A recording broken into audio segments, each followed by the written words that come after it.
Alors si tu veux pas rentrer le premier jour du boulot avec la larme à l'œil parce que tu as laissé ton bébé, que tu l'as pas vu de la journée, que c'était la première fois, et en plus retrouver chez toi une tonne de vaisselle, des millions de biberons et des purées à faire, j'ai quelques conseils à te donner. Premièrement, déjà, organisation. C'est-à-dire que déjà 15 jours à l'avance, tu commences à expliquer à toute la famille, aux enfants, y compris au papa, que tu vas reprendre le travail.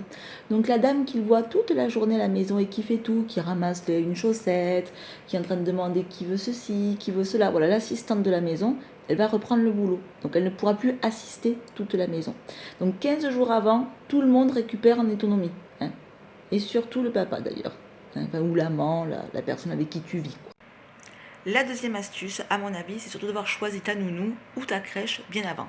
Alors, moi j'habite à la campagne, j'ai pas besoin de le faire 50 ans avant, c'est-à-dire au moment où en général tu crées. Hein, ici, on arrive à le faire un peu plus tard.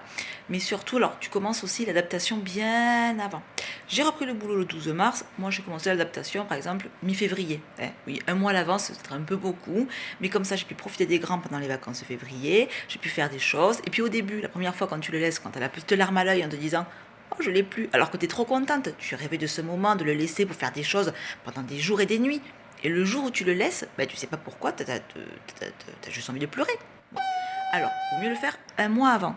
Comme ça, tu vas boire un café chez une copine qui t'explique que c'est normal. Tu reviens, tu le récupères, tu es contente. Et du coup, la seconde fois, tu as moins les boules. Tu aspires toute ta maison parce que c'est pas mal, ça te permet aussi un peu d'évacuer. Hein, c'est exutoire, tu forces.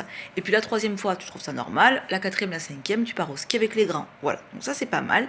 À mon avis, un mois avant si tu peux, c'est cool. 15 jours avant, c'est génial.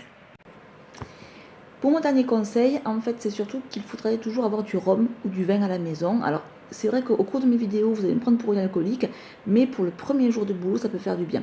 Alors, entendons-nous bien, le premier jour de boulot, c'est un peu comme un tsunami. Comment décrire ça? En fait, le matin, quand tu arrives, c'est retour vers le futur, sans Doc et la DeLorean. Hein, c'est-à-dire que tu te retrouves dans un endroit que tu connais.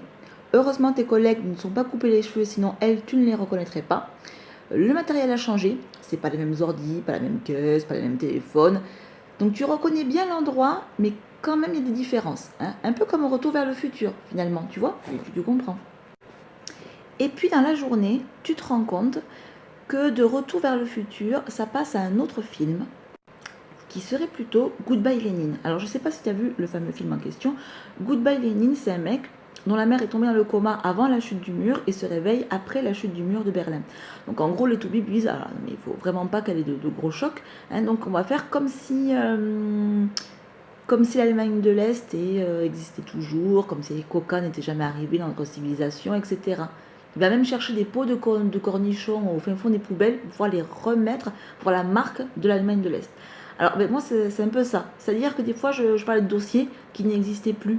Hein. Alors mes collègues gentils m'ont dit oui, oui, alors ils m'ont pas dit non genre rien à faire. Ils m'ont dit c'est en stand-by ça. Ah, et ce dossier-là, ça c'est aussi en stand-by Agnès. Bon, voilà. J'avais vu le film, alors finalement ça m'a pas tant choqué que ça.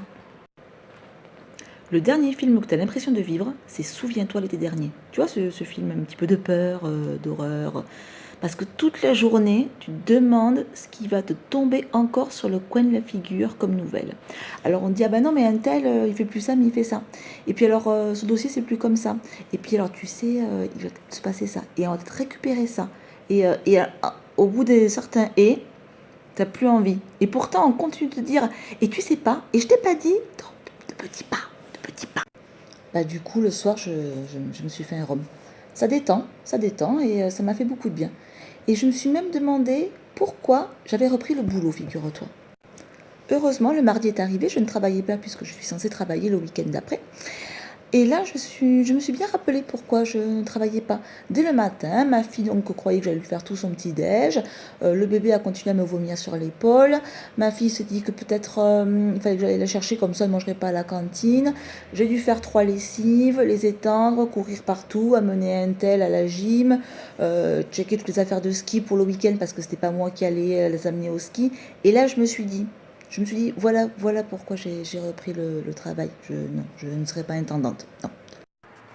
Bon ben voilà, je termine cette vidéo. J'espère qu'elle vous a plu. J'en profite pour faire coucou à mes collègues. Vous avez vu, j'ai pas trop cassé quand même. Hein, voilà, parce que je travaille demain, donc je vous fais des bisous.